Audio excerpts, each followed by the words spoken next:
dalam episode kali ini. Nah, sahabat hebat, pernah nggak sih kalian tuh melihat ada anak tuh bisa bikin cerita yang gak masuk akal tapi seru banget, atau bikin mainan sendiri dengan barang-barang bekas, atau punya ide yang gila tapi brilian banget nih. Nah, hari ini kita akan membahas mengapa anak-anak itu seperti itu hebat. Karena topik kita kali ini adalah perkembangan kreativitas dan bakat khusus pada anak usia SD. Nah, saya ditemani dengan narasumber hebat kita kali ini. Mari kita sapa. Nah, Ibu Bintang, selamat datang kembali, Ibu. Selamat datang, sahabat-sahabat hebat semua. Senang sekali bisa berjumpa lagi dengan sahabat-sahabat semua. Di sini kita akan menjelaskan tentang kreativitas anak-anak kita semua. Wah, kita tunggu nih cita-cita aslinya, Bu. Nah, Oke. kembali juga nih Bapak Hasbi. Bisa apa, Pak? Salam hangat untuk semuanya. Saya akan khusus terhadap materi kali ini dan kali ini itu topik favorit saya. Wah, asik nih. Kita tunggu ya cita-citanya Bapak ya. Iya. Nah, jangan lupa juga dengarkan saya ini ya. Baik Cynthia, halo sahabat-sahabat hebat. Di sini saya sebagai manajer audiens. Di sini saya siap menampung pertanyaan-pertanyaan dari audiens. Nah, baik sahabat-sahabat hebat, kita tidak mengulang lama-lama kita akan membahas podcast kita kali ini. Mari kita mulai. Nah, segmen pertama ini yaitu apa itu kreativitas dan ciri-cirinya. Nah, dari bintang nih, dari pengalaman ibu di kelas, sebenarnya kreativitas anak itu seperti apa sih, Bu? Dan bagaimana ciri-ciri anak itu? Menurut saya ya, kreativitas itu bukan cuma soal tentang gambar, tetapi kreativitas itu adalah kemampuan anak melihat sesuatu dengan cara yang berbeda nih. Contohnya di sini saya akan menyuruh anak kelas saya itu membuat kotak pensil dari botol kertas. Jadi di situ anak-anak mulai berpikir nih, mulai menggunting-gunting, ada yang dari karton, di situ ada yang dari kardus. Di situ anak-anak mulai berpikir untuk akan membuat kotak pensil itu ada yang model kincir angin, ada yang model peta, ada yang model memanjang. Tapi anehnya, tapi di sini saya sangat kagum nih karena ada satu anak nih yang membuat kotak pensil seperti bentuk kincir angin. Lalu di situ saya bertanya, kenapa kamu membuat kotak pensil seperti kincir angin? Lalu anak tersebut menjawab, karena kalau saya membuat kotak pensil dari seperti kincir angin, di sini kalau diputar pensilnya akan berjatuhan, Bu. Jadi di sini saya membuat dengan kreativitas saya sendiri. Jadi anak-anak itu pasti ada mempunyai kreativitas masing-masing ya. Wah, keren banget nih, Bu. Jadi ciri-cirinya itu bagaimana, Bu? Di sini saya akan menyebutkannya ciri-cirinya satu persatu dari pengalaman saya. Yang pertama ini ada rasa ingin tahu. Pasti rasa ingin tahu anak-anak itu sangat tinggi kan. Kayak kreativitasnya pun kayak banyak. Misalnya kayak Ibu, kenapa sih langit ini warna biru? Kenapa sih langitnya nggak berwarna hijau? Kenapa sih nggak langitnya berwarna merah? Pasti pertanyaan anak-anak ini tinggi ya, untuk lebih tahu gitu, mencari jawaban yang lebih tahu. Jadi yang kedua itu anak-anak juga punya banyak ide. Di situ anak-anak kalau ditanya apa fungsi kertas, pagi jawabannya ada yang ini, Bu, ada yang bisa menjadi pesawat, Bu, bisa menjadi ini, Bu. Pasti jawaban anak-anak itu berbeda. Apalagi kalau kita bertanya, ini kok bisa seperti ini kok bisa seperti ini. Pasti anak-anak itu selalu menjawab sesuai dengan pemahaman mereka dan pemikiran mereka, sesuai dengan menjawab pertanyaan kita. Yang ketiga adalah tidak takut salah. Mereka juga nggak malu nih kayak menjelaskan isi pendapat mereka kepada kita sebagai guru nih. Walaupun salah tapi dia tuh kayak tidak takut gitu, tidak malu gitu. Kalau misalnya dia salah berbicara atau salah memberi jawaban, biasanya kan ada kawan-kawan yang ngejek, dia tidak malu dan dia tidak takut salah. Dan yang keempat bisa mengekspresikan permasalahannya. Bisa di situ dia bisa mengekspresikan ketika dia bercerita tentang lagi marah, dia bisa mengekspresikannya, lagi senang dia bisa mengekspresikannya juga. Dia tuh seperti kayak hujan, dia bisa mengekspresikannya dari raut wajahnya. Seperti hujan kan kayak cuacanya kan hitam, dia bisa dari raut wajah dia kan bisa mengekspresikannya kayak gitu. Berarti dia melalui gambar gitu ya. Kreativitasnya itu sangat bagus. Jadi anak itu berani beda gitu ya, Bu ya. Iya, mereka tidak puas dengan satu jawaban.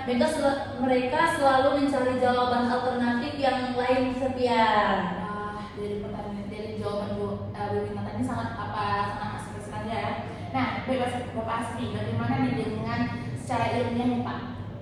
Bu Bintang, apa yang ibu ceritakan itu adalah textbook yang perfect. Kenapa saya bilang textbook yang perfect? Karena dalam ilmu fisiologi perkembangan, aktivitas anak itu ditandai dengan kemampuan berpikir, kemampuan menghasilkan banyak ide, berbeda dalam waktu singkat.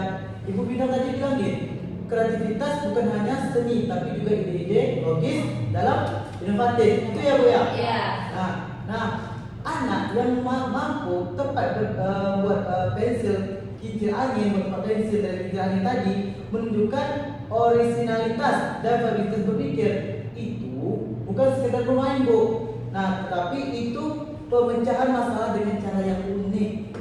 Wah, jadi anak kreativitas itu mampu nggak solusinya yang tidak bisa dilihat oleh orang lain gitu ya Pak? Ya? Betul sekali Sylvia. Ada satu ciri yang sering saya lupakan, yaitu tidak saya lupakan, itu ketekunan. Nah, anak kreatif itu bukan tenggelam dalam kreativitas yang disukai, kemampuan lupa itu sampai lupa waktu gitu. Itu bukan karena mereka susah diatur, tetapi karena motivasi transitif yang lebih dari dirinya sendiri. Wah, jadi kalau anak asik main Lego atau gambar berjam-jam itu bukan main hobi gitu ya Pak ya, tapi juga tanda kreativitas yang sedang bekerja, begitu Pak? Tepat sekali Sylvia. Dan itu harus didukung dengan bukan dipotong dengan udah bersihkan mainannya, udah selesaikan mainannya. Jangan seperti itu. Yang perlu rapikan, tapi jangan sampai mengganggu. Wah, terima kasih pada Pak Asri. Nah, kita lanjut ke segmen kedua. Nah, segmen kedua ini adalah identifikasi bakat khusus anak. Nah, sahabat-sahabat hebat, dari karir ini kadang muncul nih bakat khusus ya. Nah, pertanyaan saya nih untuk Bapak Asri dari Bintang, bagaimana cara mengenali bakat khusus anak dan apakah anak kreatif itu otomatis berbakat? Nah, dari pertanyaan saya ini seperti ini Bintang lebih dahulu. Sylvia, kreativitas kreatif dan berbakat itu sangat beda ya. Tapi sering dibilang itu berselisih. Di sini saya akan menjelaskan dari satu persatu kreatif dan bakat. Kalau kreatif itu adalah cara berpikir, yaitu artinya dan yaitu dengan arti menghasilkan banyak ide dan orisinal. Kalau bakat itu adalah kemampuan yang menonjol di bidang tertentu seperti matematika, musik, olahraga, bahasa atau dan lain-lainnya. Contohnya di sini ya, ada anak yang kreatif banget dengan bercerita di bidang bahasa. Pasti anak-anak itu kayak bercerita tentang kayak hewan, kayak tumbuh-tumbuhan. Nah, di situ anak-anak berbakat sekali tentang cerita. Dan ada juga anak-anak yang kreatif di bidang musik, di bidang alat dari kardus. Seperti buat kotak pensil dari kincir angin, seperti kincir angin. Dan yang terakhir ada anak yang kreatif bernyanyi, tetapi anak itu membuat lagunya itu dari pikiran mereka sendiri. Kayak musikalnya itu anak-anak tersebut membuatnya sendiri kayak gitu, buatan sendiri. Berarti dia itu mempunyai bakat dari musik. Wah, jadi bakat itu lebih spesifik gitu ya Pak? Iya. Dan ciri anak-anak berbakat itu ada banyak. Yang pertama ada cepat memahami, yang kedua ada konsisten, yang ketiga ada antusias tinggi, yang keempat ada fokusnya luar biasa. Wah, jadi kalau orang tua dan guru nih dia mau mengidentifikasikan bakat anak tuh caranya bagaimana tuh? Cara langkah-langkahnya itu sangat sederhana. Yang pertama itu kita melakukan observasi. Kita lihat aktivitas anak itu, kita lihat aktivitas apa yang dibikin anak lupa diri kayak gitu. Apa aja yang dibikin sama anak tersebut. Yang kedua ada catatan. Guru bisa buat seperti portofolio. Biasanya kan kita sering menyuruh anak kita kan mencatat itu di portofolio. Kumpulkan karya anak-anak tuh dari waktu ke waktu, lihat apa aja perkembangannya anak-anak tersebut, pasti berbeda-beda kan. Dan yang keempat itu ada, yang ketiga ada tanya kepada anak. Biasanya kita nanya kepada anak tersebut, kamu sukanya apa, kamu bisa di bidang apa, kamu bisa melakukan apa sih kelebihannya, gitu kita nanya. Yang keempat ada kasih banyak kesempatan. Biasanya kan ada anak yang bisa tapi dia tidak ingin menunjukkan. Kita bisa nih mengasih kesempatan kepada anak-anak tuh kayak menunjukkan kepada kita seperti guru kita nih. Juga bisa dia kita membuat ekstrakurikuler. Biasanya kan SD banyak kan ekstrakurikuler seperti menari, coding, kayak menari, lukis, olahraga kayak gitu. Kita bisa menemukannya dari bakat mereka dari situ. Berarti jangan dipaksa-paksa gitu ya Bu ya untuk anak bakatnya sendiri ya Bu ya. Iya, jangan sesekali kita memaksa anak tersebut karena bakat yang dipaksa itu akan menjadi beban, bukan kebahagiaan bagi mereka. Wah, bagus sekali dari jawaban dari Bu Bintang. Nah, Bapak Hasri, apakah Bapak setuju dari pertanyaan yang Bu Bintang tadi pas? Saya sangat setuju dengan apa yang kata Bu Bintang. Bahkan kalau dibilang persennya itu hampir 100%. Saya setuju dengan apa yang katakan Bu Bintang. Saya ingin menambahkan Bu, izinnya Bu ya. Iya. Identifikasi bakat itu jangan hanya berdasarkan hasil teks psikologi saja Bu. Observasi perilaku sehari-hari itu jauh lebih penting. Nah, dan satu lagi, anak yang berbakat sering merasa berbeda dari temannya. Mereka bisa merasa asing atau aneh karena minatnya tidak sama dengan kebanyakan anak yang lainnya. Nah, maka dukungan emosional itu menjadi kunci. Bakat bukan hanya soal prestasi, bakat juga soal membangun karakter dan tanggung jawab anak. Jadi dukungan emosional itu menjadi kunci ya Pak ya. Ya, kali setia. Nah, wah ini dalam banget nih dari Bapak Hasbi. Jadi tidak cukup hanya untuk wah anak kamu pintar, tapi juga kamu boleh berbeda dari itu. Benar sih Pak? Persis. Bahkan anak yang berbakat kehilangan minat karena tidak ada mengapresiasi keunikan mereka, atau sebaliknya terlalu dipaksa berprestasi sampai mereka itu stres sendiri. Nah, dari jawaban dari Bu Bintang dan Bapak Hasbi ini sangat menarik ya. Nah, sepertinya pendengar kita ini mulai langsung menanyakan pertanyaan-pertanyaan nih. Nah, dari ini saya alihkan kepada rekan saya Lydia. Baik, ya Ibu Sepia. Di sini saya sudah menampung nih pertanyaan-pertanyaan dari sahabat hebat semua. Nah, pertanyaan pertama itu dari Ibu Kirana. Ibu Kirana tersebut bertanya, anak saya suka banget menggambar. Nah, tetapi gambarnya jelek kata orang. Apakah itu bakat atau cuma hobi? Di sini saya menampung pertanyaan pertama. Nah, pertanyaan kedua yaitu ada dari Ibu Aisyah. Di sini Ibu Aisyah bertanya, guru di sekolah bilang anak saya terlalu banyak bicara dan idenya aneh-aneh. Apakah itu tanda kreatif atau memang anak saya yang bermasalah? Nah, itu pertanyaan kedua dari Ibu Aisyah. Selanjutnya yaitu pertanyaan ketiga dari Bapak Satrio. Nah, pertanyaannya itu bagaimana cara mengembangkan bakat anak kalau orang tua tidak punya uang les? Jadi bagaimana kita mengembangkan bakat anak tersebut? Baik, Sepia. Baik, wah pertanyaan-pertanyaan sensitif, tapi ini penting banget ya Bapak Ibu ya. Terima kasih kepada rekan saya Lydia. Kita jawab satu persatu ya sama-sama hebat. Nah kita jawab, nah dari Ibu Bintang, saya minta Ibu jawab pertanyaan pertama nih Bu. Bagaimana tuh Bu? Pertanyaan jawaban diri saya ya itu jangan pernah bilang gambar anak kita itu jelek. Karena anak di usia SD itu gambarnya itu memang belum profesional, itu tuh normal ya. Yang dinilai itu bukan mirip atau tidaknya, tetapi apakah ada cerita di balik gambar tersebut. Saya seperti ini, saya akan menjelaskan. Saya punya murid gambarnya itu cuma coret-coretan yang berwarna hitam. Lalu di sini saya tanya, ini gambaran apa nak? Lalu anak tersebut menjawab, ini gambar Gunung Merapi Bu, yang sedang marah karena di sini saya lagi marah dengan adik saya. Nah dari itulah kreativitas emosional. Dia menuangkan perasaannya melalui gambar. Jadi kesimpulannya jangan nilai dari bagus atau jeleknya, tetapi tanya isi hatinya apa itu bakat yang harus diasah ya. Wah, saya banyak dari gambar itu bisa mencerminkan perasaan anak ya Bu ya. Iya betul. Dan kalau anak selalu didukung, lama-lama teknik menggambarnya itu pasti akan bagus karena punya segi tahap-tahapan untuk menggambar. Wah. Nah, pertanyaan kedua tadi Bu, anak itu kalau banyak bicara dan tidak ada, apakah itu bermasalah tuh Bu? Itu tidak bermasalah ya. Tetapi itu tanda kreativitas. Anak yang banyak ide, banyak cerita, dan punya perbandingan punya pandangan yang berbeda, itu adalah contoh inovator. Tugas guru dan orang tua itu bukan membungkam mereka, tetapi mengarahkan. Misalnya, alihkan ide-ide anehnya ke tulisan atau cerita mereka. Seperti biasanya kan kita bikin kayak cerita tuh kayak cerita komik. Banyak kan kayak anak-anak yang kayak dia suka visual, ya. dia lebih ke komik kayak gitu kan, kayak seperti membuat komik. Jadi di situ atau ada diskusi kayak gitu bisa juga. Kayak diskusi, wah ide kamu bagus, kamu ingin membuat komik ya kayak gitu. Jadi anak-anak itu lebih semangat kayak gitu.